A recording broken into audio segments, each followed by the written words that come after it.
Tartaruga das Galápagos. A tartaruga das Galápagos ou tartaruga gigante de Galápagos é uma espécie de tartaruga da família Testudinidae, endêmica do arquipélago de Galápagos, no Equador. É a maior espécie de tartaruga terrestre existente e o 10º réptil mais pesado do mundo, podendo chegar a 400 kg, com um comprimento de mais de 1,8 metro. É também um dos vertebrados de vida mais longa. Um exemplar mantido em um zoológico australiano, chamado Harriet, atingiu a idade de 170 anos. São conhecidas várias subespécies, embora sua classificação seja polêmica. São herbívoras e se alimentam de frutas, líquens, folhas e cactos. Desde o descobrimento do arquipélago no século XVI, elas foram caçadas intensamente para alimentação, especialmente de marinheiros. Seu número original, que se calcula em torno de 250 mil indivíduos, decaiu para pouco mais de 3.000 na década de 1970. Outros fatores também contribuíram para o declínio acentuado, como a introdução de novos predadores pelo homem e a destruição de seu habitat. Em breve começaram a ser realizados projetos de recuperação das populações, e hoje o total de indivíduos chega a quase 20.000. Mesmo assim, ainda é considerada uma espécie vulnerável pela IUCN. Pelo menos 2 subespécies já foram extintas e somente 10 das cerca de 15 originais ainda existem em liberdade. As características morfológicas da carapaça óssea das tartarugas das Galápagos variam de acordo com o ambiente de cada ilha. Esta variabilidade permite subdividir a espécie em vários subtipos, cada um característico de uma ilha, ou de uma parte dela.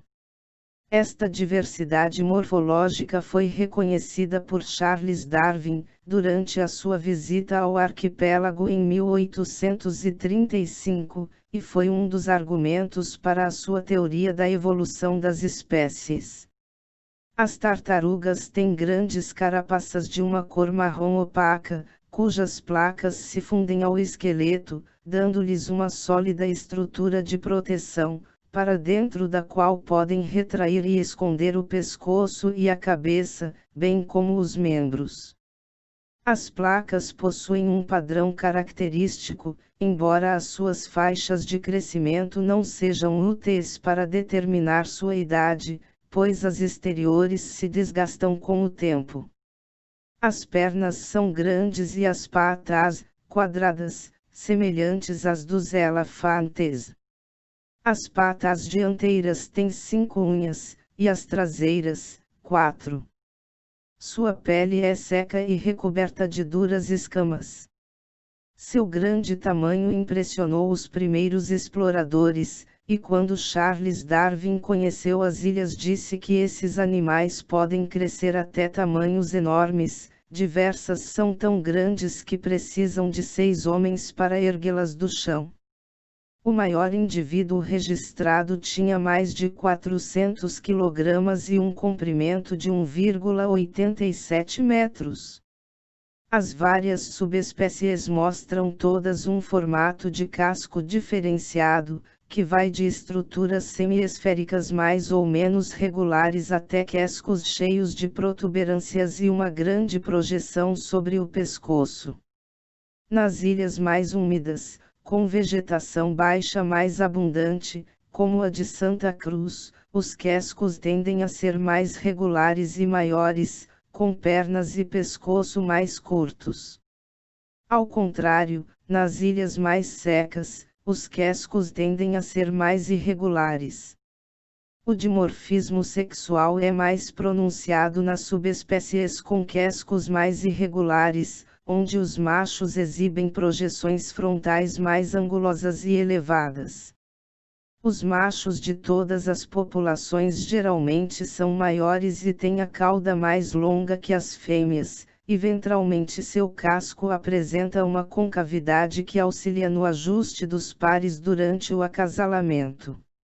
Os machos adultos pesam em média 272 a 317 kg, enquanto que as fêmeas pesam em média 136 a 181 kg. As tartarugas são herbívoras, consumindo cactos, gramíneas, folhas, líquens e frutas. Cada indivíduo precisa de 32 a 36 kg de comida diária, mas sua digestão pouco eficiente expele grande parte dos nutrientes sem absorvê-los. Obtém água principalmente lambendo o orvalho nas rochas e consumindo vegetais, especialmente o cacto opuntia, e podem passar até 18 meses sem ingerir água e comida, sobrevivendo de reservas de gordura e água acumuladas em seu próprio corpo. Quando sedentas, podem ingerir grandes quantidades de água de uma só vez, conservando-a em bolsas em torno de seu pescoço. Essa capacidade as tornou úteis depósitos vivos de água e fontes de boa carne para as longas viagens dos antigos marinheiros. Essas tartarugas mantêm uma relação mutualística com algumas espécies de pássaros, que as limpam de ectoparasitas. No entanto, já foi observado que algumas tartarugas enganam as aves, e as atraem para baixo de seu corpo como se o oferecessem para ser limpo. Quando a ave está embaixo, a tartaruga subitamente recolhe as pernas e cai com todo o peso sobre ela, esmagando-a, e depois a come. Presume-se que isso seja uma forma de a tartaruga suplementar sua dieta com proteína. O acasalamento ocorre a qualquer tempo, mas picos sazonais ocorrem entre fevereiro e junho, durante a estação úmida. Os machos competem pelo direito de acasalar em demonstrações ritualizadas e agressivas, onde emitem vocalizações como grunhidos e silvos, mas raramente ocorre contato físico entre eles e geralmente o macho maior vence simplesmente exibindo seu tamanho. O macho vencedor então obriga a fêmea a acasalar batendo em seu casco e mordendo suas pernas.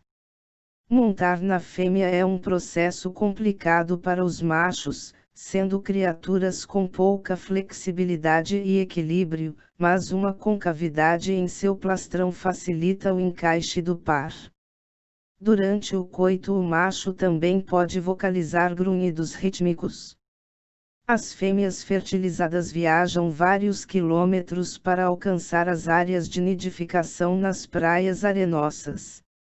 Ali chegando, escavam na areia um buraco cilíndrico de cerca de 30 centímetros de profundidade, processo que pode levar de horas a dias. Nele colocam até 16 ovos esféricos, de casca dura, que pesam de 82 a 157 g e têm o tamanho de uma bola de bilhar. O ninho é então coberto com areia compactada com urina. Elas podem fazer até 4 posturas em um ano. Os ovos são incubados pelo calor do sol, e a temperatura obtida no ninho influi na proporção de machos e fêmeas nascidos. Temperaturas mais baixas produzem mais machos. O calor disponível também influi na duração da incubação, posturas realizadas mais cedo na estação reprodutiva, quando a temperatura atmosférica ainda é menor, precisam de mais dias para eclodir.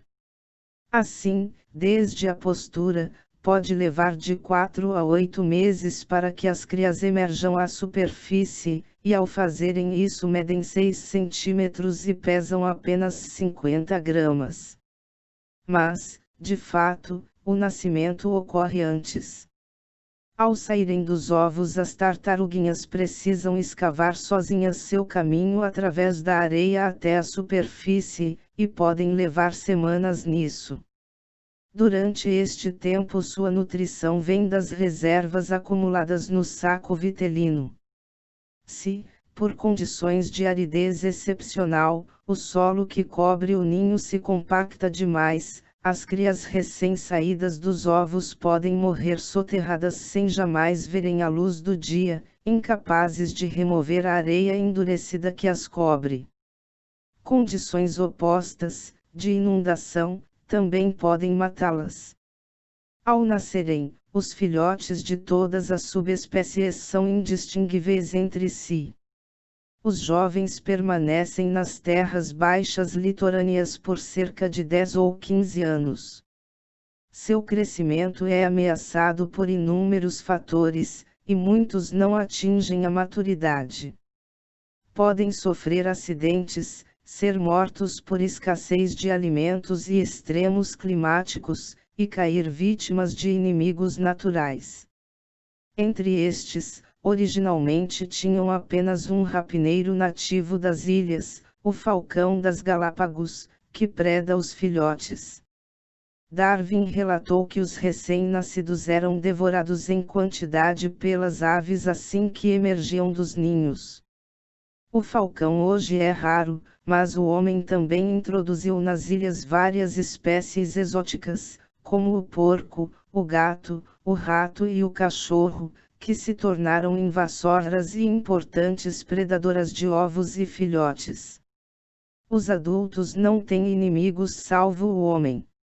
Ao longo da exploração e colonização do arquipélago, o homem caçou os adultos em grande número para alimento, quase dizimando a espécie. A maturidade sexual é atingida aos 20 e 25 anos em cativeiro, mas pensa-se que em liberdade só a atinjam aos 40 anos, quando seu tamanho máximo se fixa. Estima-se que possam viver mais de 100 anos naturalmente, e um exemplar, conhecido como Harriet, mantido em um zoo na Austrália, viveu mais de 170 anos.